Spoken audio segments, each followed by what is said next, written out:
Hello everyone, how are you? Hope all is well with you all and you and your families are doing okay. Guys, Westmoreland is in a devastating state. You can't get worse than Westmoreland. Listen to me. I notice the main news stations are not highlighting it enough and they are not telling you everything. Deceased bodies need to be separated from the living. And thanking God for the dancehall artists and social media influencers that are the ones that are making headway in reaching these people. These people are in a state that is most inhumane. Also, special thanks to the foreigner aides who have no biases and just see a need and are there helping. Otherwise, Westmoreland would have been cut off from immediate help. Yes, the government is assessing. That is mostly paperwork. People need food and water and help now. And they need shelter, they need clothes. So let me ask you this. If your child fall off the ship while you're on a cruise, are you going to wait on the captain to assess if he should drop a small boat to paddle out to help? Or are you going to drop ropes immediately and throw off life jackets, throw off floaters? Because it's immediate rescue that is important. Or if you can't swim, you're going to jump off to save your child. The thing is, people there is traumatized, shocked out of their wits, trying to survive. Some make it, survive the hurricane. What do you think they need immediately? They need food, because there is none. They need water, because there is none. They need blanket and clothes and medical care. So when people looking on, not seeing the government jumping at doing this, and they are thinking something is off, you can't wrong their opinion. Please listen keenly to this, gentlemen. Watch the whole video. It is very important for us as human beings. So, alright, I kind of didn't want to have anybody's mind be distracted from the fact that we need to get to the people. I'm not going to distract your mind. I just want to keep you aware and informed. So there's this page on TikTok with a bunch of Navy people, US Navy people, maybe retired soldiers or whatever. But they have come together and they form partnerships with other persons and groups where they go around the world and they kind of help people. Now, I don't know if these men have other objectives. I don't know. What I do know is that they are currently in Jamaica and they're helping people and they're doing the unthinkable. And by the unthinkable, it means their leader put out a video just a day ago where he literally paddled on a refrigerator, one fridge in the water, paddled his way to a upstairs house, a 2-story house, where there are persons who all they can see around them is just rising water. They can't move. They are marooned. That community, based on his account, is about 300 persons tops. Now, interestingly, while he was doing his video, I wanted to see who this person is. I clicked on his page, and the page is United Cajun, meaning Cajun with a C, C-A-J-U-N, Navy Official. All right, that's the name of it. United Cajun, C-A-J-U-N, Navy Official. So you can go and check it out for yourself. Information is important. So I decided to scroll through to see what else about this person and them helping my people, what interests me. So there was a gentleman who was being interviewed by a popular news media station in the United States who is a part of the team. His name is A.J. Fraser, a dark guy. A.J. Fraser. Fraser is a Jamaican name. He said that his father, in the same interview, that his father is Jamaican. He's Jamaican. Yeah, him consider himself Jamaican, but he's a part of the Navy rescue team. And he began to speak about the storm prior to the storm. So he was on the interview like the day before the storm actually hit. These guys came here and they actually flew around the mountains and was examining the area to see what could happen or would happen when the storm come. Follow me now. Stick with me. Stick with me. And in the interview, he kept on referring to the fact that all they need is just for the Jamaican government to give them clearance. And he began to speak about what was available that they needed clearance for. They had the 50-star search and rescue, 50-star search and rescue group. They had connections with the Gold Star search and rescue. Search and rescue. They had the shooting gun club. They had aerial recovery. And they also had helicopters and airplanes. Helicopters and aeroplanes, that's what he said. From what I gather and my observation and going through their page, they do have what they are purporting here. And all they needed was clearance from the Jamaican government. This was before the storm. The storm came and they were here on the ground, but not with their connections and stuff. They flew here to kind of, weather the storm. They were the first on the ground in terms of international help, but they didn't really get clearance to come and help. Them just come to be on the ground and say, yo, we're here. This is what I gather. You understand? If I am wrong, I beg to be corrected. Yeah? Now, the fact that these men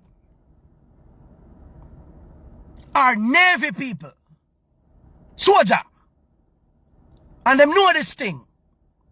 Yeah, they were there with Katrina, Hurricane Maria. He spoke about a number of hurricanes and stuff that they were a part of the rescue team.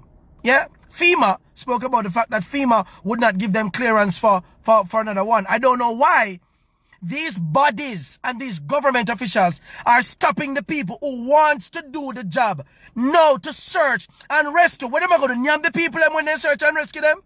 Why is it they could not get clearance to help our brothers and sisters who are now dead, still marooned? Still marooned. Because what? We have a government who is not just them.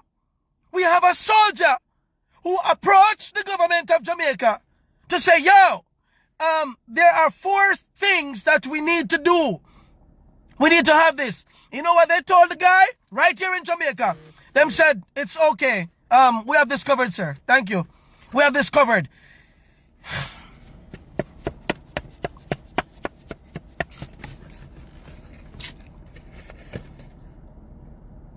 I saw many videos alluding to the fact that the government of Jamaica have blatantly ignored Westmoreland, because the truth and the facts are the Jamaica Labour Party lost both seats.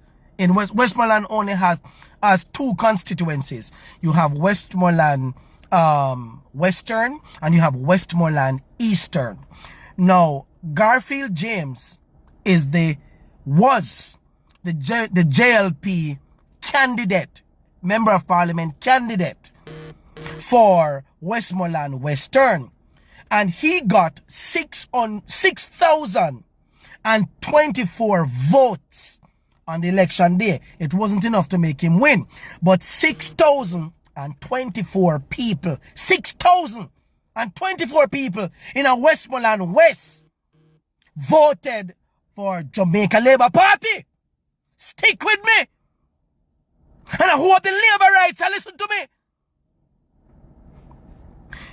In Westmoreland Eastern, 5,624 persons voted for the Jamaica Labour Party. Total number of persons who voted from Westmoreland, 11,648. 11,648 people voted for the Jamaica Labour Party. Andrew Owens, I'm going to ask you a question. Up until day 8, 8 days after a hurricane, not one government official, you did not remember 11,648 of your people.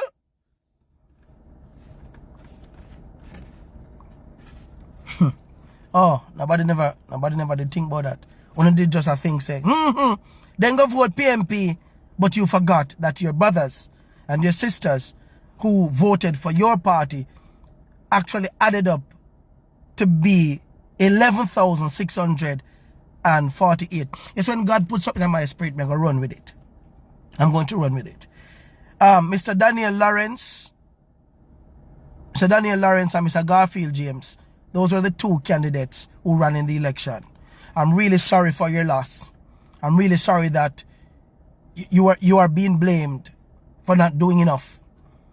I'm really sorry that you have to experience this from your own government. Me love it wala uno. Because when I go there so to give out packages, when me go down there, so me not go down there so to look for who a PMP or who a JLP. Me give out to everybody. Me not have time for want to know who you vote for. People are desperate and dying.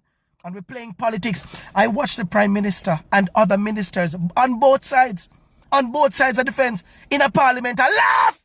Who in a parliament? I laugh! I laugh!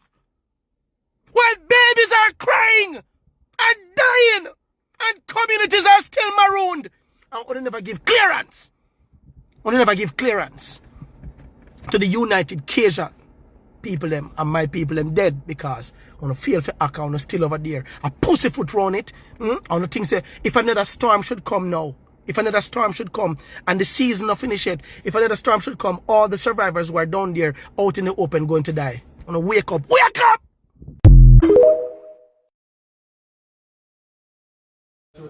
Hey, good morning, everybody. This is Josh. I'm sitting here with Anna and her beautiful family. We have a huge concern. I'm going to show you what the concern is right now, guys. We're on Reading Road, and if you see, we've got a stranded community this way, right? So I need boats. I need air assets. You send me helicopters. You send me everything I need to get to these people. There's about 300 people back here stranded, guys. It's been like this since the hurricane. We have the assets available. We need people to get off their ass now and start supporting this mission. This ain't no joke. Let's get off our asses, people. All back here, look. Stranded community. If we can't, I'm gonna go back there. They've been getting back there in a refrigerator, guys. Paddling a damn refrigerator to go help people out. Come on. We know the resources are there. Let's start moving. So you see, guys, it's not the people don't want to help. There are professionals here on the ground that are prevented from helping 100%. We are in a crisis. We don't care that they may need something after. We are just assuming because they can't take it without we giving them the go-ahead. Same so, the opposition did come out and say they are being limited on the help that they can give to the communities. Why is this so? Because the government is getting money left, right and center. Are they waiting on everyone else to do? Then they won't have to do much. And bear in mind, it's not the government that is organizing the light and the light poles and all that. That area is for JPS. And don't worry, JPS is going to let us pay for this dearly later, as that is some serious work ahead for JPS. We need to get into the hard to reach areas and save the people. Yes, and we know we still not getting the full body count. Come on, man. It does not matter your political persuasion. It's a crisis. That's why I say all care packages and help is to go straight to the people that need it. Give them in them hand. Not to hand over to government to sit in a warehouse, because you don't know where that is going to eventually end up. Anyway guys, please remember to like, comment and subscribe to my platform, please. Love you all. Bye for now.